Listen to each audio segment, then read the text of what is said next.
Well, welcome to the Freeborn Podcast. This is a midweek episode, so I'm here all by myself. I can barely get people to want to come in and talk to me on Saturdays, certainly not during the week, but there's a few things I wanted to go through and discuss with you. And since we are live, if you're watching this live, then you can, if you'd like to be part of this conversation, either with questions or comments or just suggestions on points maybe that you'd like for me to discuss, then put it in on the live chat, or you can text me on my home phone. If you don't know my home phone number, then, well, too bad for that. I'm not giving it out on live air, but if you know me well enough to know my home phone number, then you can text me on that number. Right now, I'm not taking calls on the number. I will try to get that set up in the future so that I can take in calls and be able to do that. But at the moment, that's not working. One problem is that the iPhone doesn't have a headphone jack, and the adapters that plug into the Lightning port just don't work very well for that. So one option I'm looking at is maybe just getting a phone and setting it up with a number for doing this, but I would have to have enough calls coming in on these shows to make that worth that expense. At the moment, there's not that many, so at the moment you just have to text it, or you can send in the on the live chat. Either way, I'll try to get to that if you have any questions. And it doesn't have to be on the things we're discussing. Maybe you want to discuss some other subject, something we've discussed or preached or taught at church or on other videos, or things that I've dealt with my guests. So if you have anything you want to participate on, then I encourage you to contact me either, like I say, through a message on the live chat, or if you have my home phone number, you can contact me there. The first thing I wanted to discuss, these are not really related topics. They're not related at all. But there's a couple things I wanted to discuss. One is I wanted to continue the discussion that I had with Liz, my last guest on this last Saturday, where we were discussing college. We discussed it in a very anecdotal, with a very anecdotal tone, and we didn't really get into much specific data that are statistics. And I wanted to be sure that I didn't leave anybody with the wrong idea of what my view is on a college education. Because I think that's important. Because I know there are many people who listen to this podcast or who know me, and they either are college educated, are in college currently, or maybe their children are. And so I don't want anyone to go away with the wrong idea. And I know I tend to say things largely a lot for effect. You have to understand that I see that this podcast, the principal purpose of it is entertainment. Now, that doesn't mean that I'm going to say things I don't believe to be true, but it means that I'm going to say things in a way, I'm going to try to say things in a way that is entertaining and interesting. If you want to hear me teach or lecture, preach on subjects that and where my goal is not primarily to entertain, then you should come to the church meetings or listen to the Sunday services that are streamed, because that's what I do there. But on this podcast, my primary goal is for it to be entertaining. I don't think that there is enough Christian or Christian-compatible entertainment out there. I'm not saying there's none, but I've spent a lot of time trying to find podcasts and shows and content that is compatible with Christianity. Now, I don't require it to be sermons and Bible teaching and moralizing. I'm fine with just flat out entertainment, but just, no profanity and no immorality and any filth that vexes my soul. I would rather not hear that. And yet it's very hard to find content that is that way, which is too bad because I'm not very good at it. So I have a problem in that I'm just not lighthearted. Everything, no matter how hard I try, when I sit down to try to do one of these podcasts, I'm going to be lighthearted and take things with a jocular tone. It just never seems to work out that way. And so, yeah, I'm not very good at being an entertainer, but I do think that there is a real need for Christian entertainment, for something you can put on while you're driving, or, to watch during your lunch break, or wherever it is you might do it. You have some time and you want to watch something that's not, serious, but it's not against your value system. So that's what my primary goal is with these things. Now, I also want it to be compelling. So, we could do a slapstick comedy routine. Well, I couldn't because I'm no good at comedy, but we could try to put on some type of that, but that's not at all what I'm interested in either. So what I'm interested in listening to, and if someone else was doing it, I wouldn't be doing this. So if you don't like that I do these podcasts and you'd rather I stop doing them, well, then do one better. And if there was a better one out there, I wouldn't be doing them. I would listen to someone else who knows what they're doing and is doing a better job of it. I'm not very good at it. So, but one of the things that I would be looking for, besides it being entertaining, interesting, is I want it to also compel me to thought. Now, for me, that means things generally that I don't agree with. I don't find it very compelling I don't find that it compels me to think when I'm just living in an echo chamber, hearing the things I already know or think or believe. And so I want to hear, this is me personally, I would rather hear something that just goes against my intuition. And so that just challenges me a little bit, pushes me a little bit. It like lights a fire in my mind, and I want to think about those things, and it's like I don't agree with them, and so I want to try to figure them out. So I would like something that is entertaining on one side, and then on the other side has a bit of an edge to it and a bit of an intellectual property to it. So that's what I'm trying to provide. That's the content that I would like to provide to you. Now, you might not appreciate that. You might not appreciate the joking and the attempts at humor that I sadly put up, or you might not appreciate that I talk about things that irk you and that go against your doctrinal views, your theology, or your persuasions as to doctrine. And I don't apologize for any of that.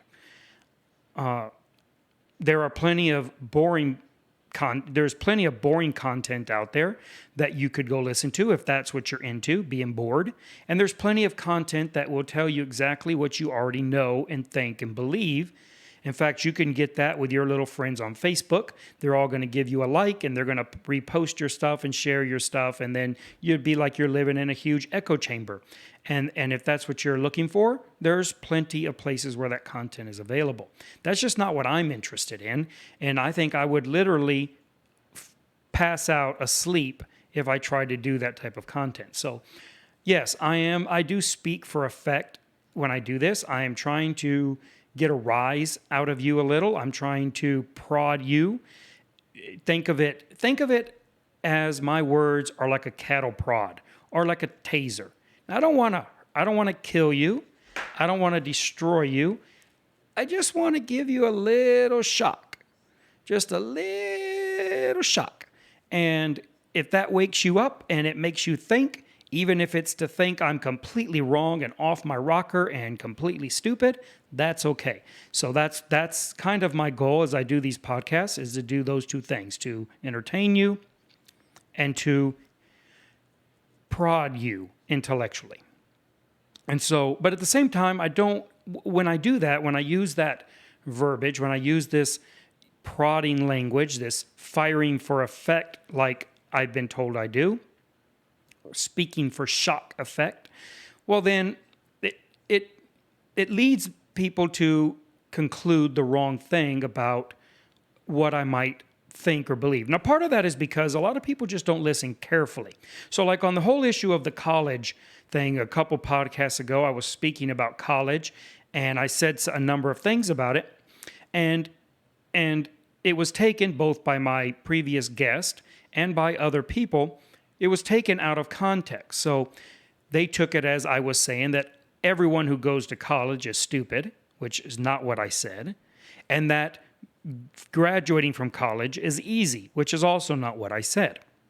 I understand where they got it from because it's easy to hear something and to hear a snippet of it in your mind, even if you're listening to the whole thing, and then take that out of context. But those are not what I said. Now, it may appear that I am just firing off the cuff and that I am talking in a very loose and I've been told lazy way, and I know I do that at times, but at the same time, I am a trained professional. No, I'm joking. I'm not trained at all, and I'm certainly not professional. No, but at the same time, I am very careful with what I say. Not to say that I never overstate my case or get my information wrong or say something I regret. I do that all the time. Okay. But it's not nearly as often as you might think, given the way I tend to speak. And so there is a certain method to my madness, to use a cliche, in which I am putting on the appearance of spraying out verbiage without thinking, when in fact I have, for the most part, very, very carefully thought through both the arguments and how to articulate them. In fact, many times I will write these things out and edit them and perfect them and get them down, mainly the information, but even many times how I plan to articulate it. And so I want it to sound like it is extemporaneous. I want it to sound often shocking, and so I will use hyperbole and I will exaggerate and do those things because I want it to be something that grabs your interest. And yet you should also understand that I'm generally very careful with what I'm saying, especially when it comes to claims I make and information I give. I'm generally pretty careful with those things. Now, I am also open to the fact that I don't always get my information right, and I don't always say everything the way I should.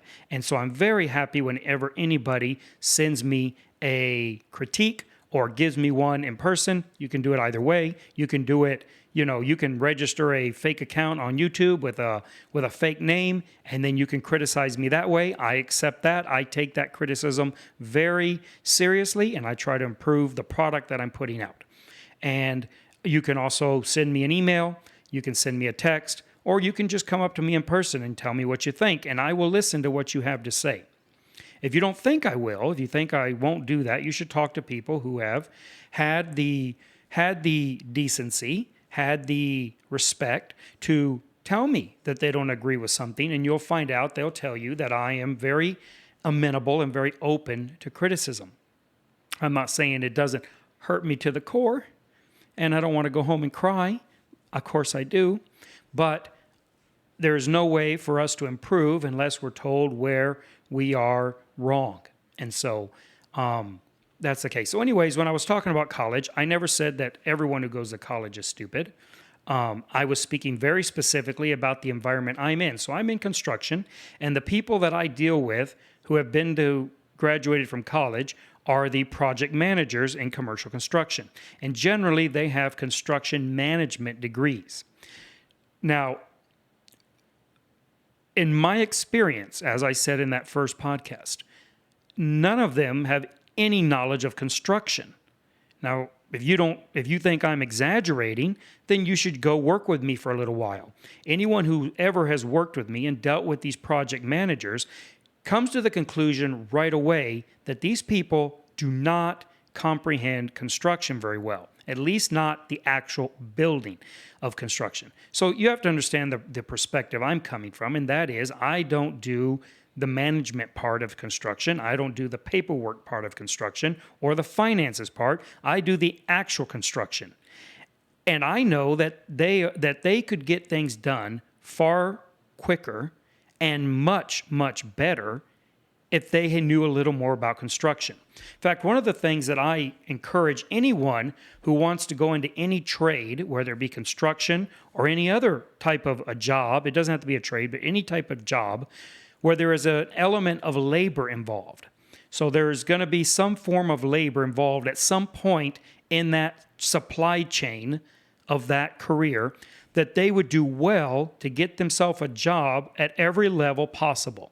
So if you wanted to be a project manager of a construction company, or if I was running a construction company, if I owned my own general contracting construction company, I would require that all my project managers and superintendents and everybody involved in the clerical part, everybody involved in the company, anyone who took a job in that company would have to work in general construction for, say, 2 years. I wouldn't hire an architect who hadn't built something themselves, had not worked on a crew in which they were building things. I would not hire a project manager who had never worked in the field or in the trades. I would want them to have worked in the most trades possible. I think this just makes good sense. I know that speaking to people who have worked at places like, let's say, hamburger chains, I won't mention any names of companies or people, but I have friends who have worked in the offices, in the headquarters of certain hamburger and fast food restaurants, and some of them require everybody who they hire, no matter at what level a job they hire them for, to work on the grill flipping burgers. Now, I think that makes a tremendous amount of sense. I think that the people who are making decisions about how, let's say, hamburgers are made should know how to make a hamburger. I don't think that could possibly hurt them. Now, I'm not saying that you can't be a good project manager if you don't know how to screw sheetrock to the wall. But I think you'd be a lot better project manager if you knew how that's supposed to be done. So you can identify when it's done poorly. And there is a lot of very poor sheetrocking done in commercial construction. Some of the worst stuff you've ever seen. And I think that if these project managers and superintendents actually knew how to do it themselves, they would end up with a lot better end product. But that's not what I get in my field. And so what I find is not only are they ill prepared at different levels, especially at the labor level, but they make terrible decisions because all project managers seem to care about, in my experience, is their schedule. So they sit at their desk with their eyes closed to the progress of the building, and they type up schedules. This is a large part of what project managers do in the buildings that I have worked in. And then they send out these schedules. And these schedules are hopelessly ridiculous. They're just not going to happen. And so in order to pretend that they are meeting their deadlines, they go out and get people to do things completely out of order. So for instance, not too long ago, and this has actually happened a number of times, but not too long ago in one of the community colleges in San Antonio, Texas, I was supposed to install the toilet partitions in the public bathrooms. And they had me on the schedule to install, let's say, on Wednesday. I get out there on Wednesday, and there's no light in the room, there's no sheetrock on the walls, on the ceilings, and there's no tile on the walls. The whole bathroom was supposed to be ceramic tiled, and then the partitions go on, screwed on top of the ceramic tile.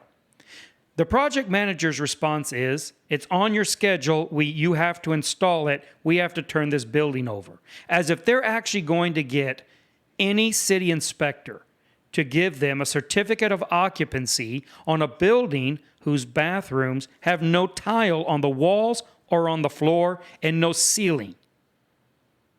Obviously, it isn't going to happen. But they insisted. And they paid me extra to use shims to shim up the material and shim the material off the walls so that at a later time, the tile guys could try to fit the tile behind the full-length brackets holding up the toilet partitions.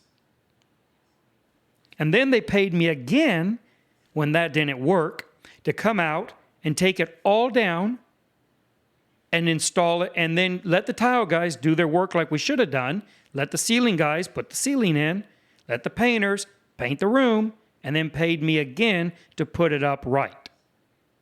Now, if that doesn't sound stupid to you, then I don't know how else to describe that type of behavior. So that's what I'm talking about. This is what I'm dealing with in construction sites. And it's not just one. It's every single one. Every single one. It is the rare occasion that we run into a superintendent who really knows what he's doing, who is really on top of his game. Every now and then we do, a superintendent. I have yet to find a project manager who really knows what he's doing. I've yet to find one. And yet they all have all these project managers now have these college degrees. That's how they get hired. They hired people coming out of college with construction management. And all I can see is that they know how to use Excel, which you don't need to go to college to know how to use. I know how to use it better than them, and I never went to college to study it. Any kid who puts any amount of effort for a few weeks into Excel can figure out how to use it a lot better than they're going to learn in college. So anyways, that was the context to the comments that I had made originally. Also, I didn't say that college is easy to finish. I said it's easy to get into. Now, this isn't my observation. I didn't come up with this. I didn't go and do my own innovative or independent research. I get this from college professors who are bemoaning the fact that the lax barrier of entry that has been put now on college, making it practically impossible not to get in, has devalued the college education. If every single person is capable of going to college and nobody is ever denied entry because they're not smart enough or they're not dedicated enough or they haven't studied well enough, basically all you can get in, almost anyone can get into college, well, it makes college no better than high school. And this is what you find if you'll compare the data and look at the data like coming out of places like Poland, where everybody has a college degree, where the college degree is essentially the same as a high school degree in Texas. Well, now having a 4-year college degree in Poland isn't nearly as much of an advantage as you might hope it would be. That's like saying I have a high school diploma practically. And you have to go and get a master's or even a doctorate in order to stand out because they've made it where everybody is getting the college degree. So colleges need, if you want, at some point, higher education has to have a barrier of entry where not anybody can just get in if you want it to be worth something, right? If you could walk outside and pick up gold bricks off your lawn, gold would not be worth anything. It would be like dirt or grass clippings, which you can also pick up off your lawn. What makes gold valuable is that it is actually very rare. It's not like diamonds that have an artificial rarity. Gold is actually very rare. So they can actually make diamonds, industrial diamonds. They can make things that look like diamonds, are just as beautiful as diamonds. And they're so close now that the diamond industry has to laser etch authenticity into real diamonds. Otherwise, you wouldn't be able to tell the difference. And real diamonds themselves are not scarce. They're very abundant. The reason why they seem scarce is because there's the De Beers company is a monopoly, and they regulate. They restrict the mining and sale of diamonds to maintain the price of diamonds artificially inflated. Also, they've bamboozled all the women to think that the only way you can say I love you is by giving them a diamond. Or they've bamboozled the men. I'm not sure who got bamboozled here, but somehow it has become the thing that you can't say I love you and please marry me with a fake diamond. So somehow that's part of it. But anyways, diamonds are not actually scarce. They are artificially scarce, but gold is not. So the last I read, and I'm going to try to remember the statistic correctly. You can look it up and fact check me. But the last I read was that gold, all the gold that's been mined in history, would fill one Olympic-sized swimming pool.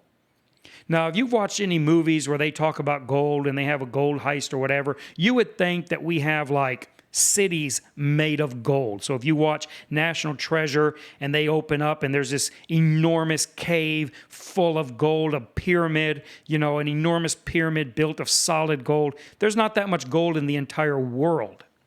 There's very little of it, actually, and it's very hard to find, and they have not found a way to economically make it. Now, they have made, with a particle collider, they have artificially created gold. So the alchemist dream of creating gold from other elements, they finally did it. They put it in, I think they did it in the Large Hadron Collider, and they took lead molecules, lead atoms, and slammed them into each other, and were able to get a molecular size and an atomic sized fleck of gold. Now, doing that little experiment cost an enormous amount of money. That little fleck of gold cost millions of dollars in investment in the collider and time of the experiment used, because that's just like any type of a mainframe or shared computer like you used to have, where you had to pay time to use it. Anyone who wants to use the collider has to pay to use it, and it's very, very expensive to use. And so the idea that they're going to fabricate gold artificially simply is not the case. So that's what makes gold so valuable. Well, what makes college valuable, higher education valuable, is that not everyone has it. And you might think, well, we want everyone to go to college. Well, then that would be just like saying college is now just high school. So now, how do we distinguish, how do we differentiate between those who are particularly intelligent or particularly prepared or driven and those who are not? Because those people exist. Not everybody is equally intelligent. I don't care what your socialist teacher told you, that everybody really is the same and it's all about nurture and not nature. They're mistaken. And the data about this is really incontrovertible. People are not equal, not in the sense of their intelligence or their abilities or their talents. Now, people are equal in the sense of their moral value, their values as human beings. But they're not equal in any other sense. They're equal in the sight of God, but they're not equal in the sight of education. And so, how are you going to distinguish or differentiate between people who are really smart and not really smart? People who are really dedicated, really passionate, really disciplined, and those who are not. Because the moment you say everybody's going to be in college, well, then you're saying that we're no longer going to have any of these distinctions. But that is an artificial thing. And the only way you can make everybody the same is by lowering everybody down. So you're not going to make everybody the same by putting everyone through the same educational process and making them all equally super intelligent. That's not what's going to happen if you want everyone to be the same. And this is what socialism doesn't understand. Socialism thinks on all things, not just on money, on everything, that we can make people equal. But this is simply a pipe dream. It is a lost cause. You cannot make everybody equal. Let's look at it this way. I can't sing worth anything. So anyone who knows me knows that I am tone deaf and I can't hear the music and I can't sing. And so, are we going to make that equal? Anyone who knows me knows that I'm about 5'6". And a lot of my friends are over 6 foot. So should we make that equal? I am debonair and handsome, and most of my friends are really quite homely. Do we want to make that equal? I mean, how far are we going to take equality? So we can say we're going to make education equal, but the only way we're going to do that is by devaluing education, by lowering the value of education down to where anybody can do that, and that's going to make those who are really driven and really smart, that's going to make their talents disappear. And what happens to our world when we no longer are recognizing the talented people in every sphere of human endeavor? Well, we're going to end up with a completely devalued and pointless world. So, I think that it is terrible that college is too easy to get in. I think that 50% at least of applicants should be denied. Basically, we should be having the application process should be on a curve, and the bottom 50%, no matter how smart they are not accepted.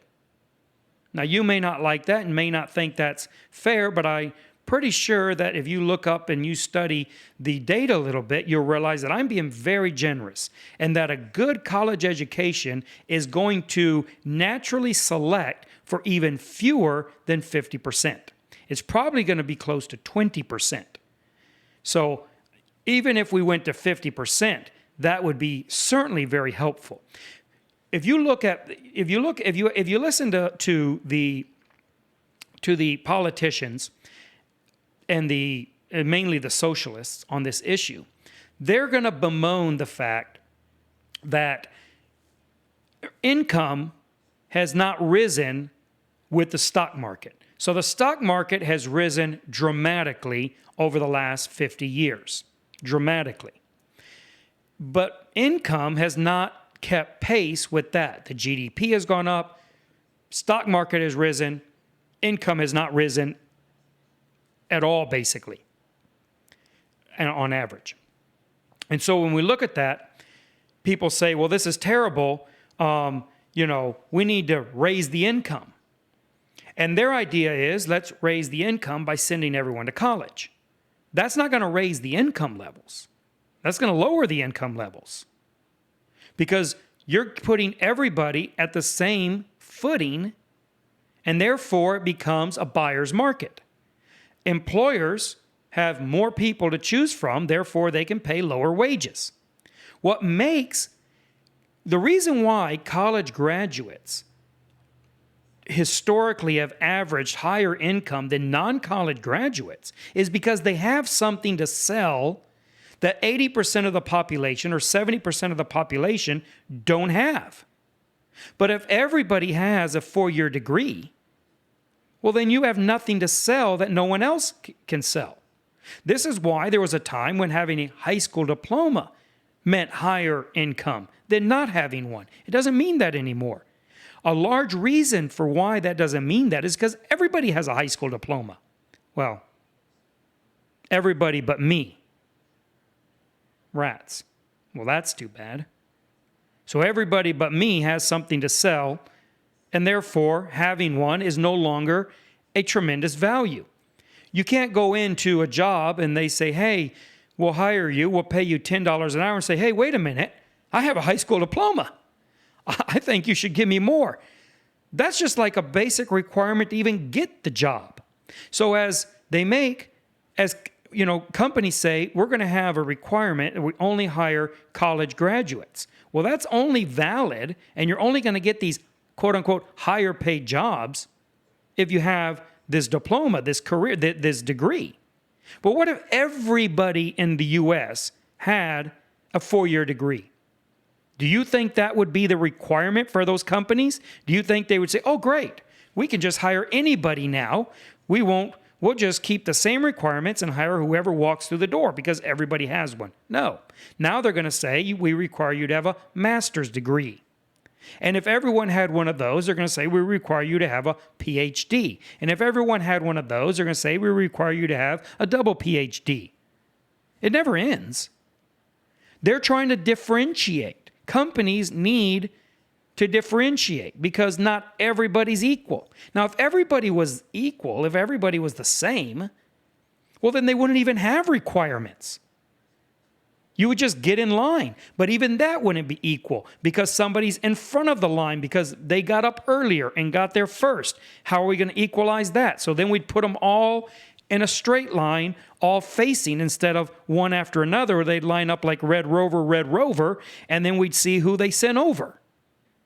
So none of this, you have to look at this and understand why businesses are going to preference college and why pushing college on everybody is going to make that requirement as equally pointless as a high school diploma requirement. Now, there's an argument to be made for college. There's several arguments to be made. One is that it demonstrates the ability to follow through, commitment. Because not everybody's equal on that point. Not everybody has the equal amount of commitment. Some of us are just lazy and we don't finish anything. We start a lot of things and finish nothing. Businesses that are looking for higher earners, right? They're looking for more productive people than average. Part of being productive is being able to finish something you start. Businesses don't get paid typically for starting projects. They get paid for finishing them. So if you don't know how to finish something, you're not going to get paid. The company's not going to get paid. You're going to be out of a job. And so they're looking for people who know how to start something. They know how to press through when it gets hard. They know how to do the hard work, the tedious work, the work that nobody else wants to do. They do it because it needs to be done, and they get it finished. And college is a pretty good indicator of somebody's capacity to do that. And if you have a good GPA and you don't have a lot of missed classes and you took a degree that's actually robust and difficult, well, then it's going to show an employer that you are above average in that ability. So that's why they would require a degree, even if it's not in the field that you're going to work in, because it shows them that. And that's a hard thing to ascertain from somebody, especially if they have very little employment history. And, you can give people references from previous jobs, and the employer can call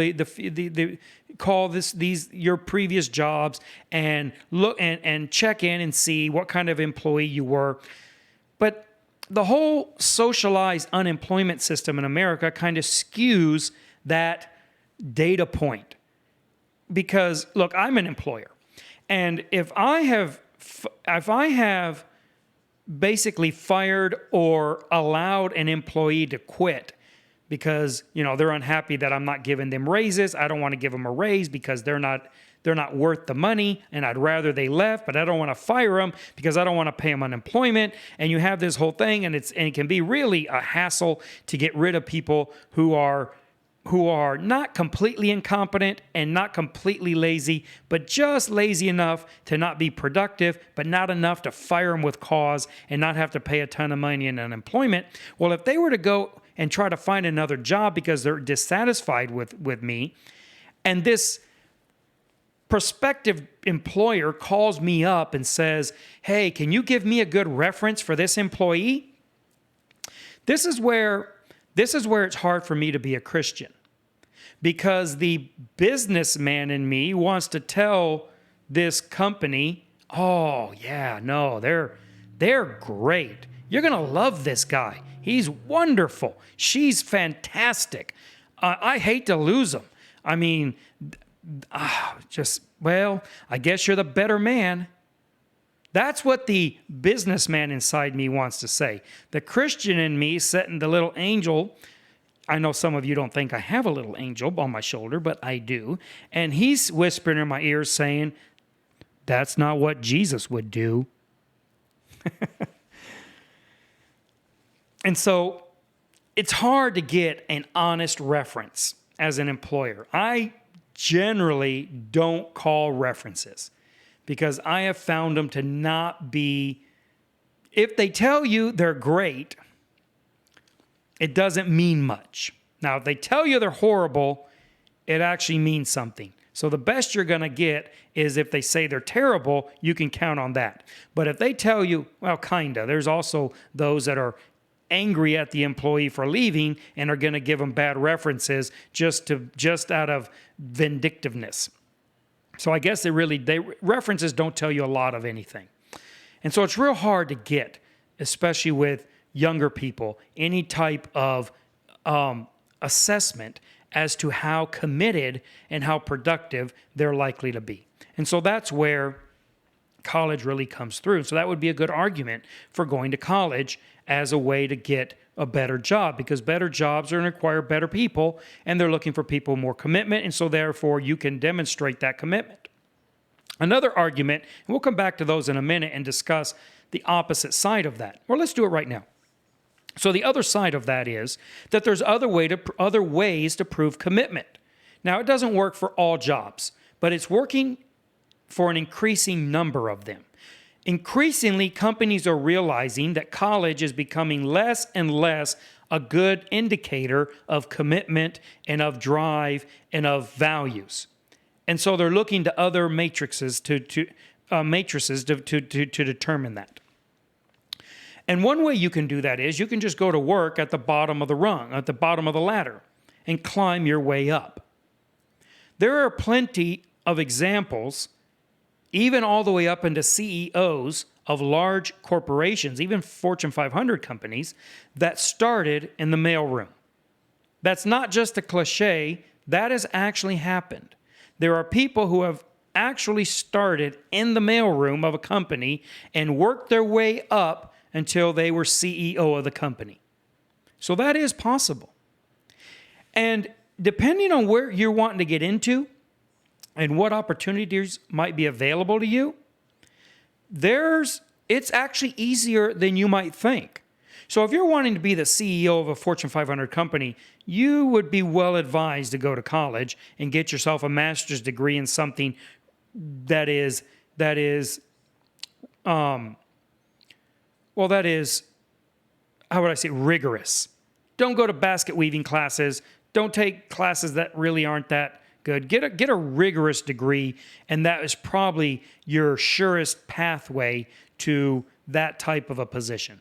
But there's a lot of other positions. You may not everyone is interested in being the CEO of a Fortune 500 company. That requires a specific type of person with a specific drive. And very few people of us are that interested in that. That's not really what we want out of life. And that's fine. But you may want something a little more modest, what gives you a little more time to have free time and to have a family and to have a life, and yet still pay well and have a decent amount of responsibility attached to it. And so how could you get into that? Well, you could go to work in the field.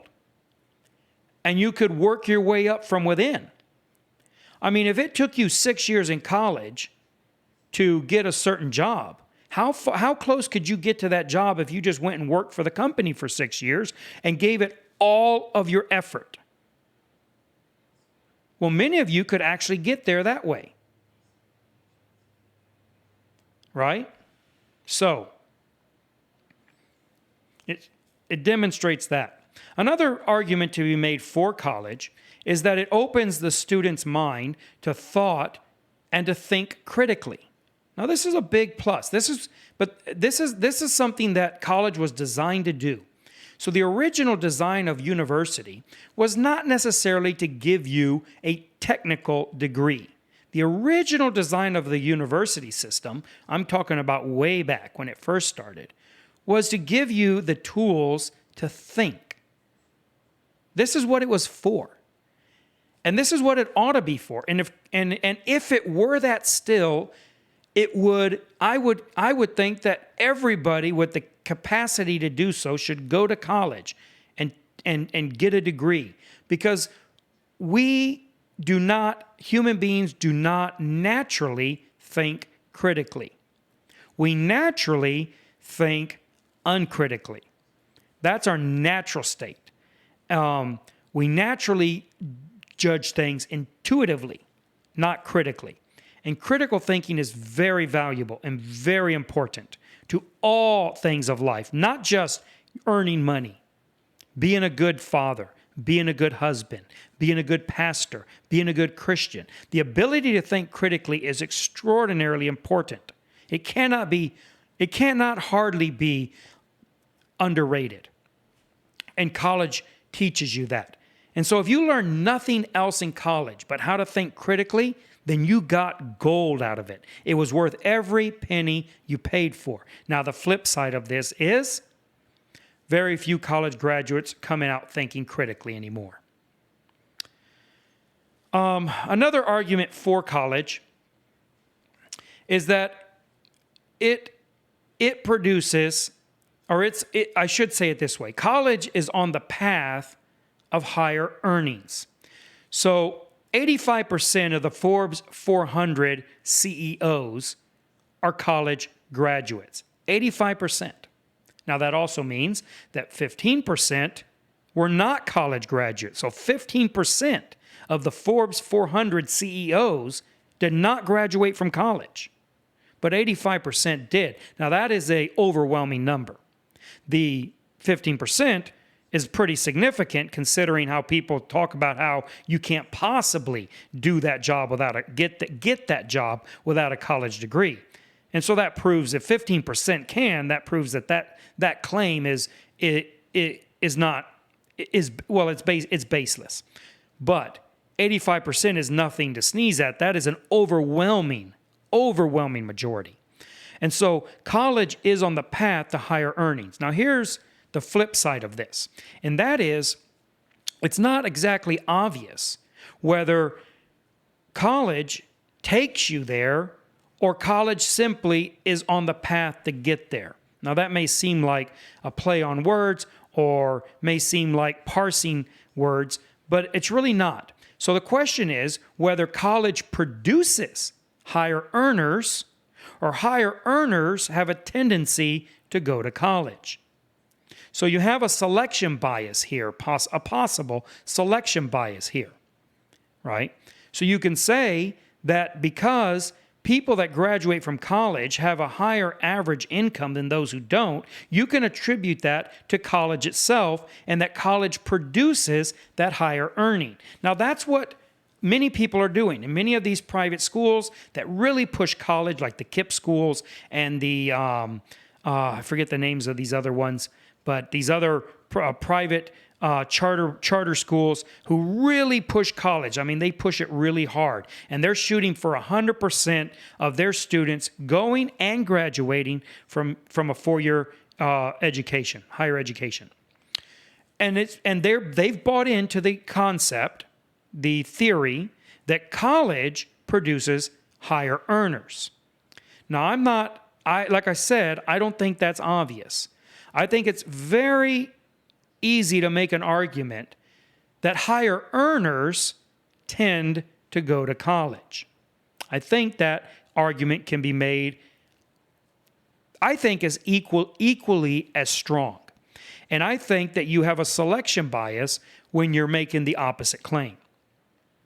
So, there would need to be, and there probably has been studies of this that I'm unaware of, but there would need to be some research done into whether or not it's higher earners that are going to college and therefore making it appear that college is producing higher earners, or if basically college can get their claws on anybody and turn them into a higher earner.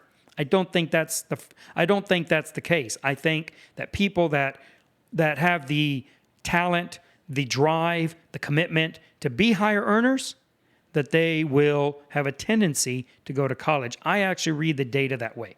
Okay, here's another argument for college. And this one actually is a very strong argument. This is one that really resonates with me because of its strong statistical, strong statistical foundation. And that is that college has a very high ROI. That means return on investment. So whatever you pay to get it, it's going to pay back at a very high rate, okay? Not every investment is that way. So those of you that bought a car, went out and bought a car you couldn't afford, or even one you could afford, in fact, and you said, well, this is a good investment. Well, that's a very bad investment because the return on that investment is very low. In fact, you're going to lose money on the car. How many of you have made money on buying a car? Some of you have, but not very many of you. Most of you have lost money on the car. So the ROI on a vehicle, on a car, is very low. The ROI, the return on investment on a 4-year college degree is very high. It's 15% per year. That means that you're going to make 15% of your investment every year on your college degree, above what you would have done if you didn't have it. Just so you understand the comparison between that and other typical investments that you could have done with that money. So you could have taken the money that you spent on college and you could have bought real estate, housing. But that has a 6.8% average ROI. You could have, it has a 0.4% return on investment. So you're going to make 0.4% on your investment with housing. You could take that and put it in the stock market and invest it directly in the stock market. And that is going to have a 6.8% return on investment. College, the historical average on college is 15%. That's more than double the return of investment from investing in the stock market. And it is many, many magnitudes times higher than it was investing in the housing market. So that is a very, very compelling argument. That is a very good argument for investing some money in an education. And I really don't have an opposing side to that. To me, that data point alone strongly suggests that everybody capable of doing so should go to college. Now, I say I don't have an opposite end, and I do, but it is time sensitive. It is time contextualized, this thing, because these numbers at the housing market, the stock market, the return on investment on a college education, these are historical numbers. These are historical averages. However, the current numbers are not that high. The current numbers are actually a little different. So college education lately is not nearly as good of an investment. Now, the reason why I'm not putting this out there as a counterpoint to this argument is because there hasn't been enough time of this decline, in my opinion, to say it's a trend. It could just be a natural valley and it's going to spike back up.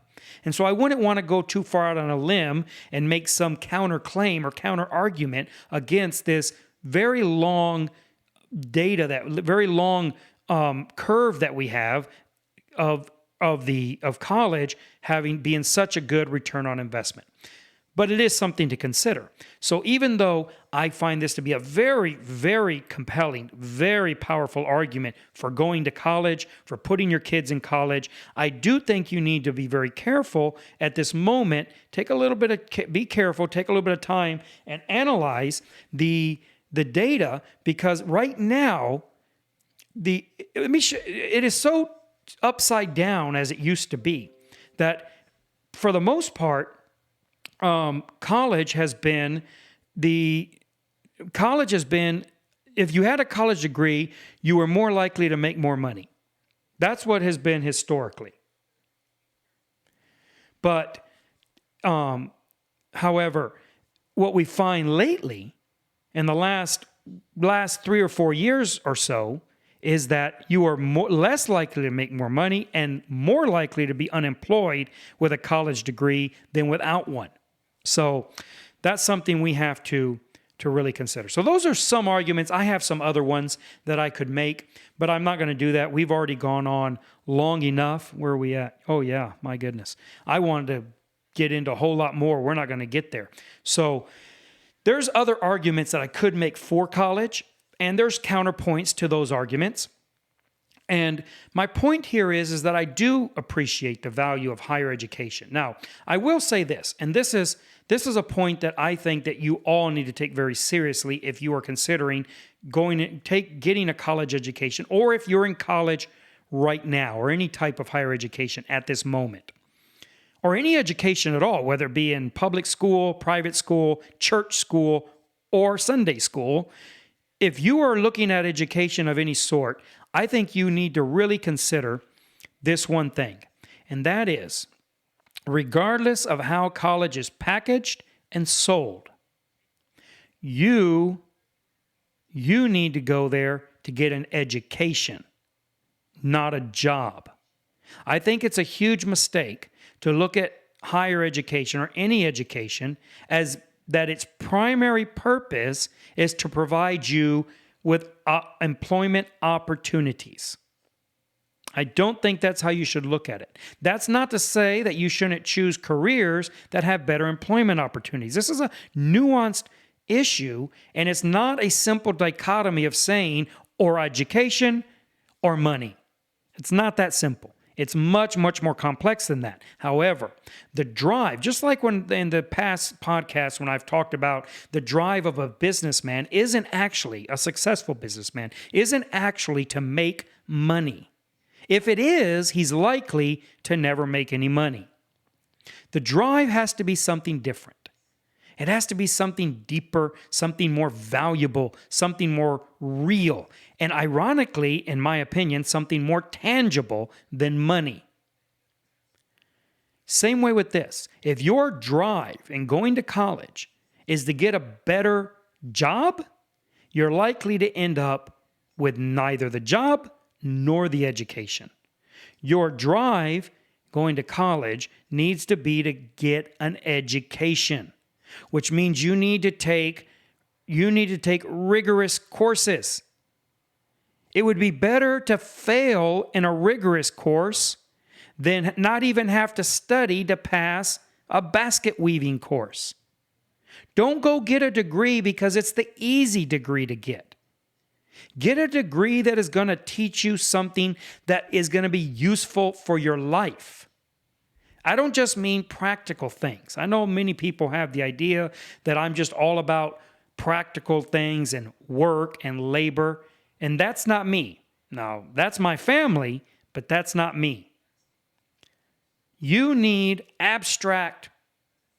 You need a firm grasp, as oxymoronic as this is going to sound. You need to have a firm grasp on the abstract. And I think that college should be giving that. There was a time when that's what it did. Now it's becoming very quickly corrupted by socialism, Marxism, and all other types of evils in the world have taken over the education system. They did that a long time ago, and they're pushing this nonsense down people's throats instead of giving them a proper education and critical thinking and a proper education in the type of abstract thinking and concepts that are fundamental to understanding the complexities of the world around us and the world we live in. And that's what you should be looking for when you're going to college. Now, if you already went to college and you got yourself some useless degree in some pointless humanities corrupted subject or major, well, sorry. But I hope any of you who are about to go into college or still have time to take a look at it, get yourself a real education. And don't worry about the job so much. Worry about the real education. I find it very concerning and very, how would I put it? I find it very disappointing, disheartening that there are so many college graduates that I deal with practically on a daily basis who are very proud of their college education. Very snooty that they have it and I don't. That's fine. I'm, I'm the dumb one. I get it. I understand. But I find it pretty disconcerting that they come to me asking me to help them with things that they should know. I'm not talking about how to, what's the best way to build a toilet partition. You can't believe how many times I've had to explain math to college graduates. And I'm not that good at math. So it's not like I'm a mathematical savant. I'm not very good at math. So that's what's so disappointing. So if you're going to go to college, take math. If you're going to go to college, take science. If you're going to go to college, take these courses and actually learn them. Don't cram for your exams. Don't just be worried about whether you pass the test and then forget about it. You're just wasting your money. That would be like being bulimic. When you cram for a test, it's like intellectual bulimia. You consume the material, and as soon as you get it down in your stomach, you stick your fingers down your throat and you puke it all up and never remember it again. Don't be an intellectual bulimic. Absorb the information. Understand it. If you have to turn a 4-year degree into a 7-year degree so that you can say you actually know the subject matter, do it. But don't spend all that money and come out of college being the same ignoramus that walked in there. That defeats the entire purpose. All right, well, I wanted to talk about the law, but we will have to do that another day. I am completely out of time, and I know I have exhausted your patience and interest on this subject probably a very long time ago. So I'm going to let you go at that. I appreciate those that have watched it live. When I'm doing these shows, I don't have the time to be able to program these and know when I'm going to do them, so I just put them up. If you want to know when these live shows are going to be done so you can interact with me both through questions and hopefully pretty soon be able to call in, then what you need to do is you need to subscribe to the channel. And then you need to turn on your notifications so that every time the video is going to go live, it'll pop up a notification and let you know. Also, if you want to be notified, I'm going to set up a system where I'm going to send out an email to everyone, and you can get an email notification if you don't want the YouTube notifications or if you don't trust them, because they're not reliable. If I say things that YouTube doesn't like, they may not ban me, but they'll shadow ban me, which means they just won't let anyone know that this video even exists. If you search for it, you won't find it. If you have notifications turned on, it won't notify you. This is a common problem that YouTube has. In fact, me mentioning it might just get me banned or shadow banned. And so I plan on pretty soon setting up a system where you can go on our website, which is freebornchurch.com, and you can subscribe there to be notified. Now, I will not email you for any reason other than to notify you of a video going live. I won't be spamming you and sending you stuff, and I'm not going to sell your data unless they offer me a ton of money. I'm joking. Not really. No, I am. Anyways, so I'm going to set that up here hopefully pretty soon. That way I know a number of people really don't have YouTube notifications, or they found they don't work. And so we're going to set that up where you'll get an email and say in 5 minutes, Freeborn Podcast is going live. That way if you want to watch it live and if you want to interact and you want to put on comments or ask questions, you can do that. And hopefully pretty soon I'll have a way in which you can call in and talk to us live on the program. I would like to get that going. Anyways, so I'll let you go for now. This Saturday, I'm going to be talking with my friend Brett Carpenter. He's been a friend of mine for about, I don't know, maybe 30 years. And we always have really good conversations, he and I. And so we're going to talk about a number of things that we are interested in, including evolution and science and creationism and probably some about street preaching, and I don't know what all we'll get into, but we got a lot of topics that we like to talk about, and so we'll have a conversation on that, and that'll be Saturday at 9 a.m. I hope to see you there, and I am out.